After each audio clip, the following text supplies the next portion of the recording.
ये मनुष्य तन यदि वतन के लिए लग जाए तो इससे बड़ा सौभाग्य कुछ नहीं हो सकता। भारत की आर्मी वेतन के लिए कोई जवान नहीं बनता या ज्वाइनिंग नहीं करता। भारत की सेना वेतन के लिए आर्मी ज्वाइन नहीं करता, वतन के लिए आर्मी ज्वाइन करता है। क्यों? वेतन तो किसी भी नौकरी में मिल सकती है, पर वतन सबसे ज्यादा जरूरी है।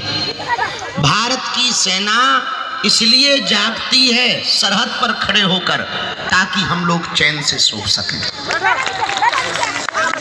और हम लोग 10 दिनों तक इसलिए मेहनत कर रहे हैं ताकि आने वाली पीढ़ी सुरक्षित हो सके, एक हो सके, उनके अंदर के भेदभाव छुआछूत मिट सके, हिंदू बच जाए, हिंदू एकता हो जाए, भारत हिंदू राष्ट्र हो जाए। आपकी ये जो मेहनत है, समर्पण है, पुरुषार्थ है, निश्चित रूप से आपको बहुत कष्ट भोगना पड़ रहा होगा,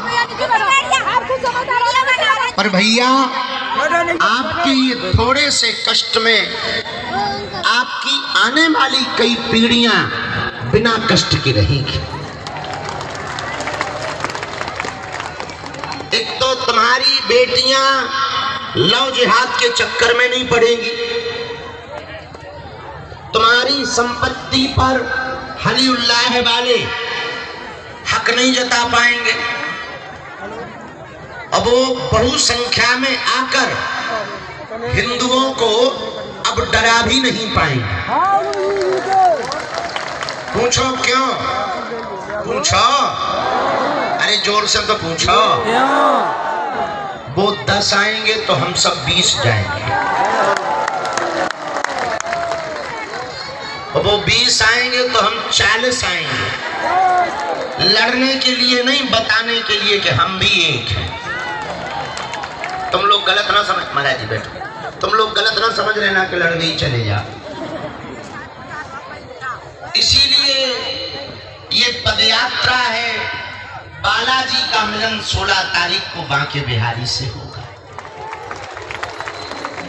ये इसलिए धार्मिक यात्रा है कि हम लोग वृंदावन से दिल्ली नहीं जा रहे, दिल्ली से वृंदावन जा रहे। राजनीतिक होती तो दिल्ली जाते, दिल्ली क्या जाना, उन्हें पीठ दिखा, मानो नेताओं को कह रहे कि भला तो इधर ही होना है, बांके बिहारी से ही भला होना है, यदि तुम बांके बिहारी को नहीं पकड़ोगे तो पीठ ही देखो। इसलिए तो उल्टा जा रहे, वरना सीधा जाते। भारत की जितनी यात्राएं भाई वो दिल्ली गई, पर अपन जन्म जात उल्टा। हमने सोचा काहे को बेफिजूली में दिल्ली जाए, और क्या हो जाएगा दिल्ली जाने से? नेता को थोड़ी सुधारना, सुधारना तो भारत के लोगों को हो, एक तो भारत के लोग, क्योंकि नेता तो फूट डालो नीति करते हैं, और हम एकजुट करना चाहते हैं, यदि उस तरफ जाएंगे तो वो कभी साथ ना देंगे। इसीलिए दिल्ली की तरफ है पीठ और मुंह है ठाकुर जी की तरफ। इसका दूसरा कारण सुनो, वृंदावन से यदि चल पड़े होते तो फिर मन में वह ललक बंद हो जाते, या तो दिल्ली जा रहे, ठाकुर जी तो पीछे छूटती जा रहे। लेकिन उल्टी है तो मजा ज्यादा है, ज्यों-ज्यों दिन घट रहे ठाकुर जी नजदीक आ रहे। अब एक ललक है कि आज दूसरा दिन है, बस 7 दिन और बचे, फिर बांके बिहारी राधे राधे राधे राधे रज लगाएंगे, रज रानी, राधा रानी, यमुना महारानी, बढ़िया रज में लौटेंगे, राधे राधे चिल्लाएंगे, आनंद लेंगे।